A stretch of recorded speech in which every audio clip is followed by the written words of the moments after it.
Welcome to Let Me Fix This. Enjoy the video. In this video, I will show how to make dashi stock with Hondashi. Use about 1 teaspoon Hondashi per cup of water as a starting point and adjust to taste. Warm water gently to dissolve Hondashi. Avoid boiling aggressively to preserve delicate umami notes. Let the mixture steep briefly, then taste and season with soy or salt if needed. Store cooled dashi in the fridge for up to 3 days. Gather Hondashi, fresh cold water, and any optional ingredients like kombu or dried shiitake. Measure carefully so your dashi is consistent each time you make it.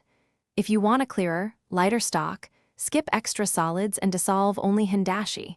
For richer depth, add a small strip of kombu or a soaked shiitake. Keep notes on how much Hondashi you used so you can replicate your favorite balance later. If you're enjoying this guide, please subscribe and like so I can keep making helpful recipes. Quick recommendation. The Shark AI Ultra Robot Vacuum makes cleanups effortless while you cook, with voice control and smart mapping that saves time for tasting and plating. It's become my go-to for keeping the kitchen tidy between dashi batches. Check the description for the link and other deals, then now let's get back to the video. Start by warming water gently, then whisk in Hondashi until the granules dissolve completely. Keep the temperature below a rolling boil to maintain clarity and subtle flavor. Brief, gentle simmering is fine. Taste the dashi and add more Hondashi a pinch at a time if you need more umami.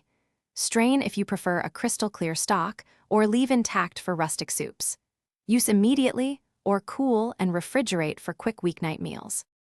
Thanks for watching. If you found this helpful, don't forget to like and subscribe.